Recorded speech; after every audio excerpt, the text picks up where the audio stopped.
Hi all. In this video, we are going to present a paper titled Deformal Convolutional Network from Microsoft team, published around 2017.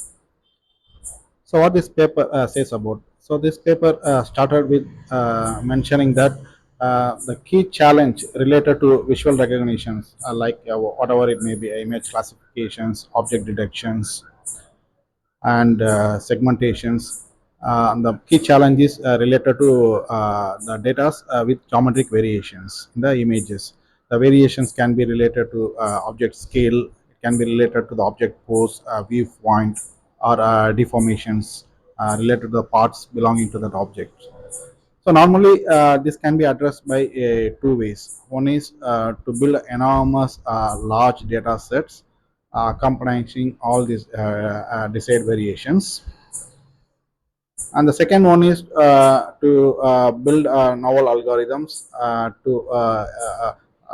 to output transformation invariant features so that it can accommodate all these variations. Uh,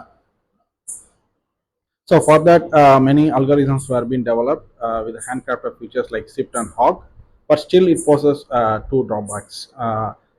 What about if generalizations? If although we are building a very large amount of data sets, even if some during the test time or during the prediction time or inference time, what about something like data which doesn't belongs to that distributions of that variations? So that lacks a generalization concept. And the second one is the handcrafted features like shift or hog cannot capture all those variations which cannot able to be imaginable while building that algorithms. So recently, convolutional neural networks have given a promising side related to the image classification and object detections, but still it poses the same drawback as mentioned earlier. So that has been addressed while we are using the deep convolutional neural networks by building data augmentations or making a large capacity models, or try to put some kind of a handcrafted features like max pooling or some kind of a translation invariance into that. But still, that problem hasn't been addressed successfully. For the reason that when you are observing, it has a fixed geometrical structures like sliding those information, sliding to capture those informations. And related to the pooling, like I mentioned earlier, building handcrafted rules, it has a fixed ratios. And for object directions, we will be using a region of interest, which also has a fixed setup like fixed special bins.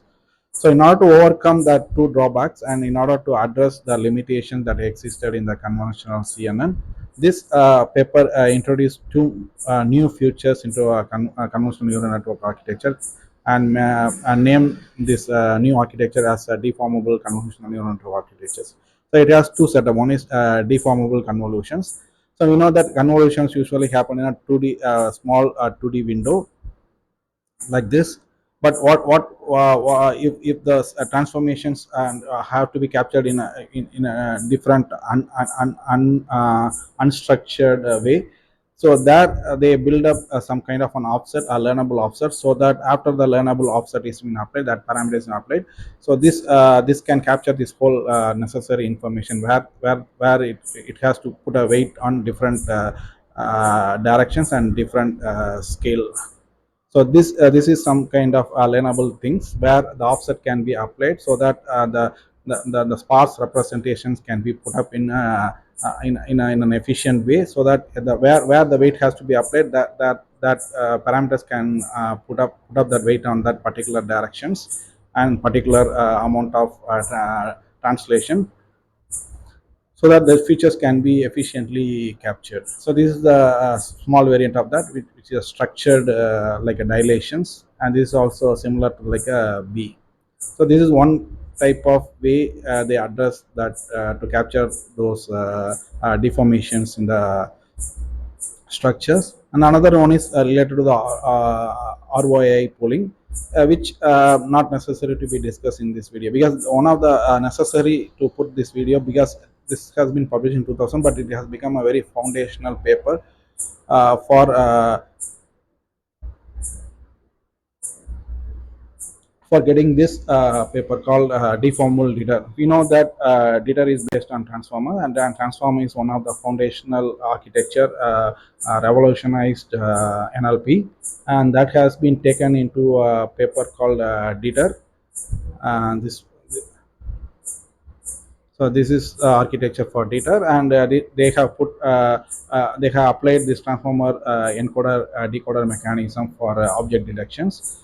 But what DITR is, it has some kind of limitations while applying for object detection, for the reason, because if we have to go for high resolutions things, those sequence would be a very high length. We will be try to explain in the next video what is like to give a brief idea again what is DITR, what is encoder decoder mechanism of transformer architecture, because that is the main thing that this paper is addressed. So DITR has two concepts. One is how the training loss is being set up based on a deep multi-box mechanism that we have mentioned earlier. The second one is the transformer architecture itself.